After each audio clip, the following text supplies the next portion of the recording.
Liyayikhetha igumgedlela inkosi enkulu Bhomela isitima samampondo babamkhulu uNkulunkulu phakade. Amen. Gumgedlela lo mthakathi yena ubonakala kanjani njengoba esuke ephila phakathi kwabo abantu? Umthakathi phela ubonakala ngawo umuzi wakhe onganayo inqubekela phambili. Selokhu wakhiwa lo muzi wakho kodwa kuze kube yimanje awuplastelwa. Kanye nawo urondo wakhe ayewufulele ngokhethe lwaphephuka ngenxa yomoya. Aluphindanga lwabuyiselwa kule ndlu yakhe. Kanye nalo iwindi lendlu yakhe elafa ngayo iWorld Cup ka-2010 wabe sevala ngalo ikhalibhothi. Kanye nabo abantwana bakhe abazabalaza kanzima kodwa umsebenzi bengawutholi. Naye lona oyedwa uphumelelayo uba yisitha sawo lo mndeni. Bayamgqilaza uma ethi uzama ukuphuma akuphumeki. Uma ekwaphumelela waphuma wabaleka kuleli khaya. Bayomgqilaza ngako ukumthumelela ngemithi ukuthi impilo yakhe ingabi yinhle lapho abalekele khona. Kulo muzi wakhe umthakathi ikhona ingane eyodwa ethanda ukuba yisidididana sengathi ikhubazekile. Kanye nayo indoda yakhe umthakathi eyisidididi evumela yonke into ongeke usho ukuthi indoda ephelele. Uma ufika umuntu omusha lapha endaweni umukela ngezandla ezintofontofo, ambuze nokuthi usuka kuliphi izwe, ebese yamxwayisa ngabantu abangalungile bakule ndawo abayingozi, bese encoma othile wasendaweni okuyena ufanele uzwane naye. Lo muntu uyena kanye obesebenzisana naye lo mthakathi. Ubonakala ngako nokuthanda kakhulu izindaba, akuxoxise kakhulu phela ufuna ukuzwa amaqhinga akho. Umthakathi lona ubonakala nangako ukuthanda kakhulu izihlobo, enzela phela ukusondela kahle angaxwayeli. Uyena futhi okhala kakhulu uma kunesigameko esibi esenzekile noma kushoniwe. Uyathanda futhi ukuba usizo kakhulu lapho kwenziwa lezo zinhlelo zomngcwabo.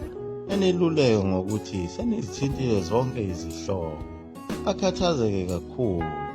Okunye akuthanda kakhulu yiyo inkonzo. Uthandaza azakhale izinyembezi umthakathi wezindaba. Angeke umthole ekhuluma ngezindaba zayo imithi. Uma kwenzekile usuke igxeka kakhulu imithi, eyibabaza ukungalungi, bese encoma kakhulu umthandazo. Akukhuthaze ukuthi thembela enkosini, ubambelele emphethweni wengubo kaJesu, ubuke esiphambanweni. Wenzela khona ukuthi akuphushele entweni engeke izukusize kule mithi yakhe enamandla. Kodwa uma eke wathola ukuthi unenyanga yakho oyihambayo okuyiyona ekusizayo, uzokhanda onke amaqhinga ukuthi egcine etholile ukuthi le nyanga yakho ingubani.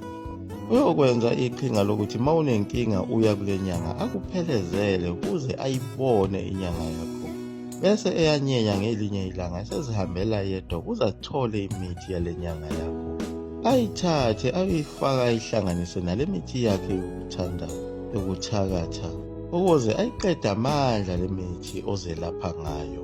Uthi ma uthi uyayithinta imithi yale nyanga yakho vele ugule kakhulu ngenxa yokuthi useyibhilile umthakathi le mithi yenyanga yakho. Okunye abonakala ngako akayenzi imisebenzi yesintu.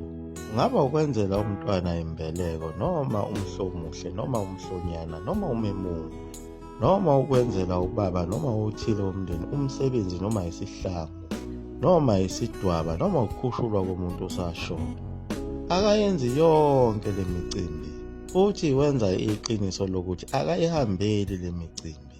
Uma kwenzekile wayihambela le micimbi uyashaye uzamthilili kube khona ababhizi ngakho ebematasatasa. Akafuni phela ukuhlanganyela nabanye abantu ngoba bazoze beyikhumbule indaba yakhe bese bembuza ukuthi wena ubaba wakho umenzela nini isihlangu, noma indodakazi yakho uyoze uyimulise nini.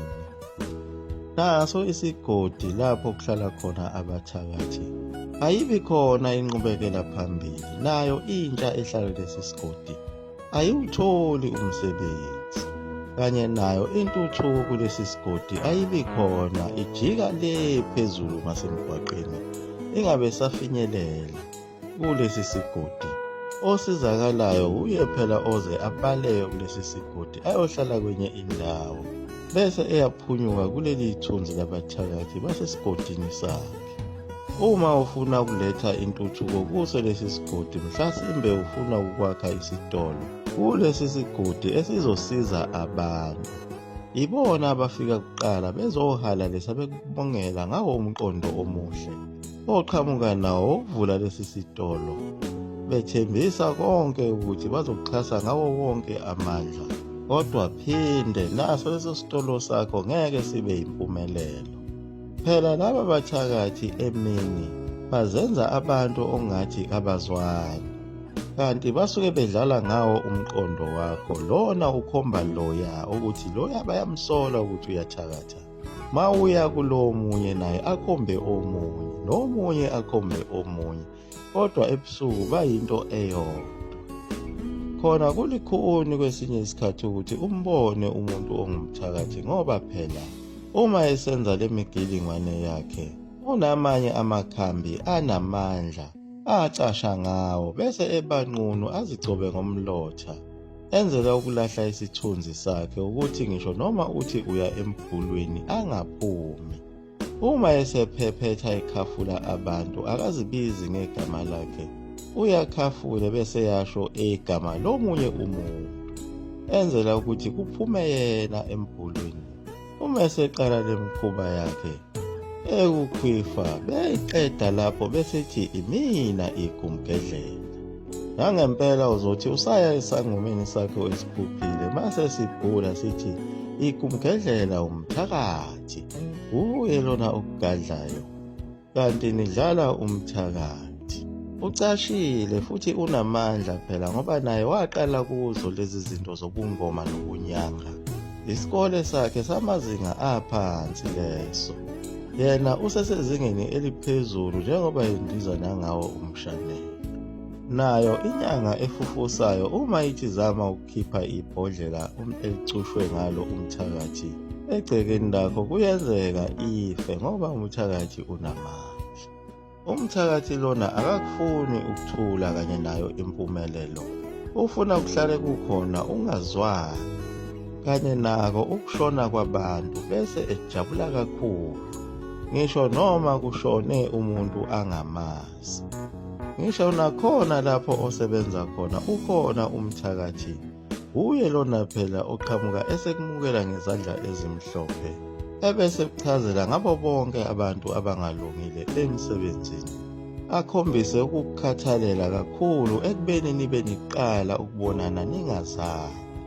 Uma unenhlanhla uyophaphama, uma unebhadi ngeke uphaphame phela ngoba uyobe sekwenze umkhovu wakhe. Uyinkinga umthakathi ngoba uma futhi uke wambulala ungena kwenkulu inkinga, ngoba umphefumulo wakhe awuhambi uvele unamathele kuwe, usuyoba nesinyama impilo yakho yonke kanye nesizukulwane sakho. Kuyenzeka futhi umthakathi uma imbulele aphenduke ayoba yidlozi lakhona ekhaya kini, axoshe bonke abantu bakini abangasekho, ubuse yena kulowo muzi, abe yidlozi lenu elizolihlabela izimbuzi nezinkomo, kodwa lutho izinhlanhla. Uvele kube amabhadi athi phe.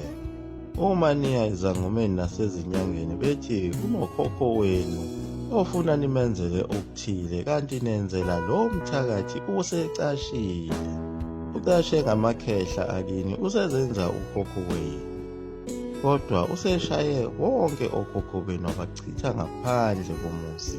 Emlandweni akekho noyedwa oseke wakwazi ukunqoba umthakathi.